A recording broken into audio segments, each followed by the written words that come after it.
I think the problem from an advertiser perspective is that there is a lot of fragmented data out there, and historically we've really seen data really be just synonymous with targeting.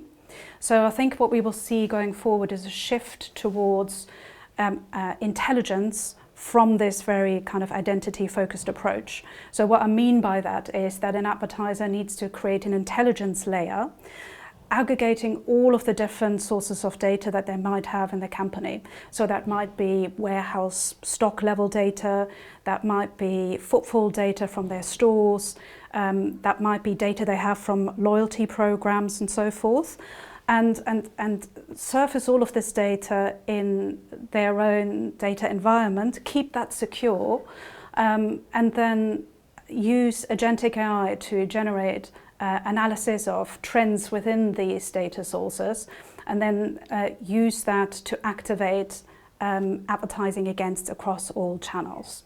So I think it's more about not the problem of creating one holistic database of identifiers that we can micro-target against, but create a pool of data that in the advertiser environment we can generate trends of to activate against.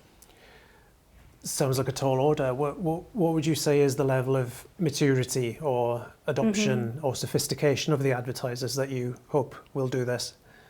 So the problem that we often run into with these conversations is that advertiser organizations are often quite fragmented. So the chief marketing officer doesn't necessarily have easy access to things like stock level data, for example, because that lives in a different department and is sometimes geographically quite dispersed as well. So it's almost like a consultancy job to help advertisers, have the right conversations internally in order to get the right signals surfaced. The kind of most mature in companies in this space are kind of the companies that already themselves have quite a lot of e-commerce data available. So, if you sell digitally, then that obviously provides you with quite a rich pool of data. And with brand advertising, we do need to ensure that we can, like I said, draw on all of the enterprise level data pools to generate something that gives us as strong of a signal as that. Yes, you mentioned e-commerce data there, and we've been hearing a lot about the explosion in retail media here today. How does shopper data change the way an ad buyer thinks about planning? So it's true that e-commerce data is going to become more and more important for building brands, and that is because it connects the brand storytelling to the impact that has on actual sales. And again, the data that we use in order to measure that impact doesn't necessarily need to leave the environment of the e-commerce provider.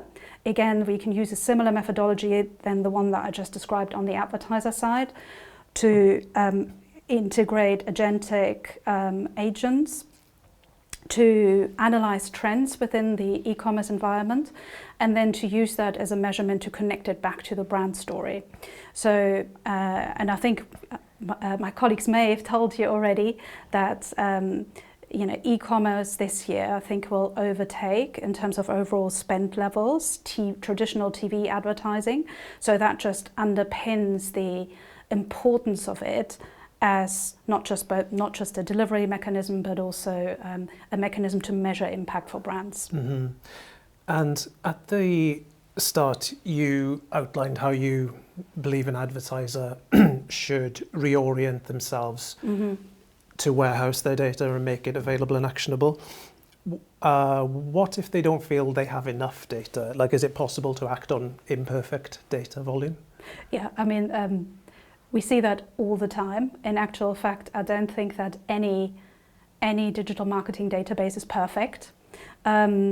So what I mean by that is that these signal kind of stores are ever evolving. I would advise an advertiser to start with the data that they have, even if that's relatively sparse data, to start activating against that first party data, and then to use test and learn frameworks and A/B tests in order to kind of measure impact and gain some intelligence over what data signals perform better than others, whilst at the same time augmenting the data stores by uncovering more internal data and also figuring out how we can activate against data that comes maybe from publishers or from the feedback loop that we are creating from data that we're gathering from creative strategy and from the data that comes back from the actual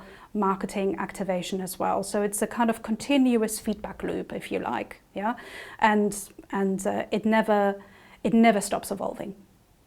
And we can't talk about transformation in advertising without talking about artificial intelligence. Yeah. Where would you say it's really getting adopted, if at all, in advertising right now? Is it in planning, creative, both?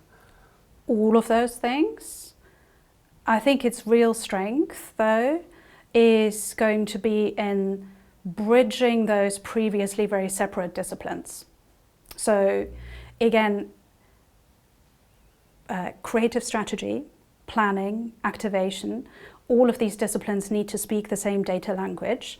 They do need to plan for the same types of outcomes. They do need to use the same types of data taxonomies to ensure that AI can create linkage and feedback loops between all of these disciplines. So I think, if anything, we're going to see a convergence of these types of skill sets, all bridged by this intelligence layer that I was talking about and agentic AI. So many considerations for brands to take on. So as we head into 2026, what would you tell a CMO will really drive brand identity going into the next year or two? So I think it's about looking beyond just the data signal as well. I know that I talked a lot about data, but the emphasis on intelligence is really for brand needing to understand the cultural shifts, their consumers in detail, like who are the individuals who are loyal to my brand, who are the individuals, who have resisted and kind of associating with my brand in the past, really understanding why these trends are happening, not just that they are happening. And I think we will also see brands really needing to engage with the search space because of the impact of generative engines. Most searches are already non-click searches.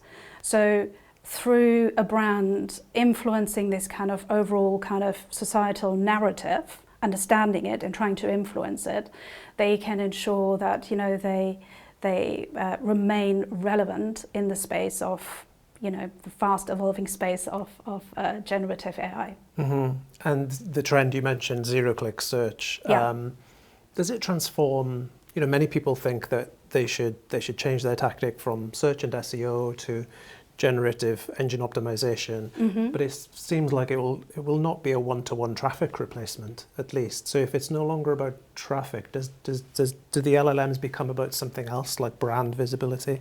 Brand visibility, and I think incremental sales lift is going to be an area that I think is a kind of a nice type of outcome that connects, that still measures impact in this post-ID world. Yeah, so it's no longer kind of last click attributed sales, but it is using like really sophisticated A/B testing and learning frameworks that are in place from the start before a creative is even developed and before a single impression is even served, that will help us illustrate that causal relationship.